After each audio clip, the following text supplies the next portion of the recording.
Sunday Roundtable here to unpack a busy week. Joining us this morning, Democratic political analyst Marianne Marsh and Republican political analyst Rob Gray. Great to see you both as always. Always. Let's start with Phil Ing. Is he making progress fast enough? His job is not going to get easier moving forward. Rob, I'll start with you. Well, this time of year, the real test will be when the snow comes, if it comes. But yes, I think he's done a good job.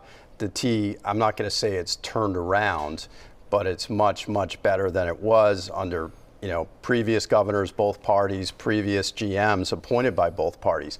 That being said, the T still has huge operating costs and is still a ticking time bomb. It's taking money from the state when it's supposed to be self-supporting. They were given a piece of the sales tax 20 years ago, and they're still not getting it done for the money they should be getting it done No for. public transit system almost anywhere in the world is self-supporting. Is he Maura Healey's best hire? Oh, he's the MVP. Period, full stop, no competition. Phil Ing has done what no one's been able to do in at least 30 years here, which is fix the T. And he tells you what's wrong, what they're going to do, how they're going to fix it, what the results are, and when issues arise, as we heard him address this morning, he lets you know that too. So he's earned a lot of trust here, and he may have to cash in on some of it here and there, but there's been no better head of the T and no better guy than Phil Ing. All right, Tanya Fernandez Anderson is not stepping down from her Boston City Council seat after her arrest on federal corruption charges. She has pleaded not guilty. She says she doesn't want to talk about the court case and wants to wait for due process. Notably, she also refused to say if she was innocent. Listen to my exchange with her last week. Do you maintain your innocence, counselor? So I can't answer that question. What's your name? Charmin. Charmin from Channel 5. Yes. Charmin, I've said that I can't answer that question. If you keep asking the same question, the same type of questions that lead anything. Innocence is innocence. And so I'm a human being. You're a human being. You understand if this was you in this position, you would say to the person asking the question, please don't ask me that. Now, she's in a public job. She's collecting a taxpayer-funded salary. What does that response say to her constituents, Marianne? Well, it's clear she's using the Trump playbook, which is delay, delay, delay as long as you can, so she can try to ignore the calls for her resignation. So she's going to try to make it to her court date, the election, or both. We've seen it plenty of times here. You see it even more now with Donald Trump. Everybody's adopting those playbooks. So if her voters, if her constituents have the opportunity to vote for her, they'll render that judgment. But between now, the court date, and the election, she's just going to try to hang in there. Do her voters deserve, to know whether or not she violated the public trust? Of course they do. But listen, this is not a surprise coming from her. Remember, she refused to take the oath of office, was forced into it publicly when she was elected, didn't like swearing allegiance to the USA. She defended Hamas after the attacks on Israel. And now she's allegedly has taken $7,000 in cash and doesn't think it's a big deal. So it's just really more the same.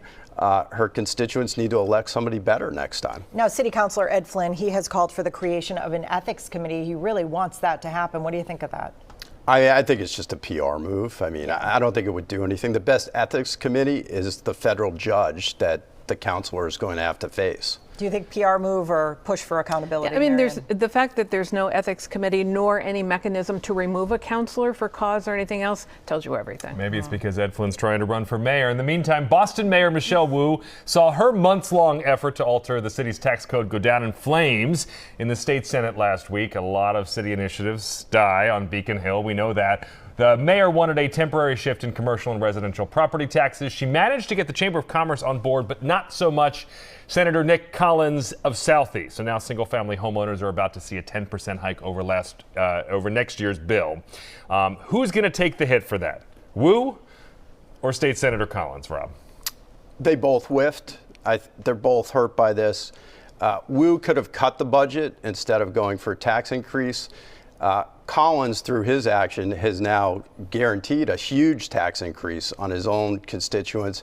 Had he gotten involved earlier, it could have been worked out so that there wasn't that tax increase. So they're both in trouble on this. Yeah, I mean, first, I think for the better part of this year, what we're really watching is a proxy campaign for Josh Kraft.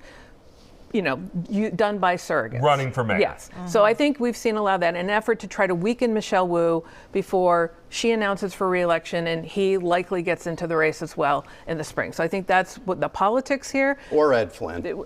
Or all of the above, right? Yeah. But I think that what we will see, the decision as to whether Michelle Wu gets the hit or Nick Collins, is who does the better job pinning the blame on the other. And you're going to see that playing out. You already saw it in the Globe on Friday, Thursday, Friday, probably Is this she weekend. vulnerable in a primary?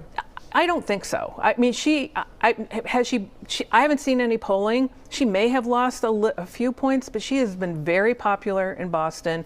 Again, go back to the election results, sweeping results. But that's why I think what you're seeing is an effort to try to drag her down a bit so Josh Kraft can get in and try to beat her. All right, FBI Director Chris Wray, he decided it was better to step down than fight. Another win for President-elect Donald Trump. In stepping aside, has Wray made it easier for the Senate to confirm Kash Patel for the job? What do you think, Rob?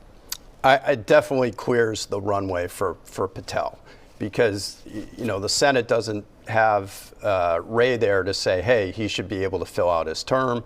Their only choice is going to be who Trump nominates, and Trump's behind Patel. So I think he'll probably get it.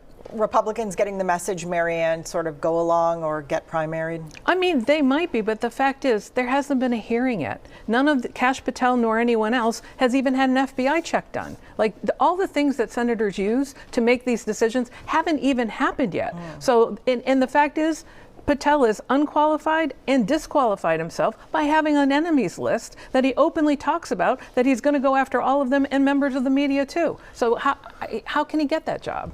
More with the Roundtable right after this.